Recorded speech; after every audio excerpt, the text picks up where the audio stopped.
અમદાવાદની શાળાની ઘટનાના પડઘા અરવલ્લીમાં પડ્યા છે। મોડાસા ખાતે સિંધી સમાજના આગેવાનો અને વીએચપીએ યોજી છે રેલી। નયનના હત્યારાઓને ફાંસી આપોના નારા લગાવવામાં આવ્યા છે। શાળાઓમાં ચાલતા હિંસક કૃત્યો સામે કડક પગલાંની માંગણી ઉઠી છે। જિલ્લા કલેક્ટરની ન્યાયિક તપાસની માંગણી સાથે રજૂઆત પણ કરવામાં આવી છે। મહત્વપૂર્ણ સમાચાર સામે આવી રહ્યા છે અરવલ્લીથી। આપને જણાવી દઈએ કે અમદાવાદની શાળાની ઘટનાના પડઘા જે છે હવે અરવલ્લીમાં પડ્યા છે। મોડાસા ખાતે સિંધી સમાજના આગેવાનો અને વીએચપીએ રેલી યોજી છે। શહેરમાં ખોખરા વિસ્તારમાં 7th ડે સ્કૂલમાં જે એક એકદમ માસૂમ બાળકની રેંસી નાખવામાં આવ્યો છે। વિદ્યાલય એક જ્ઞાનનું મંદિર છે, ત્યાં આવી ઘટના બને તો બહુ જ નિંદનીય છે।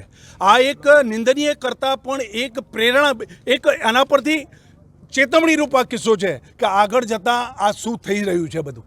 એટલે દરેક એની અંદર વિદ્યાલયની અંદર જો સાવચેતીના પગલાં લેવામાં આવે તો બરાબર છે। અને આ જેમણે આ કૃત્ય કર્યું છે એની અમે ઘોર નિંદા કરીએ છીએ। એને જે આ ઘટના ઘટી છે એ બહુ નિંદનીય ઘટના છે।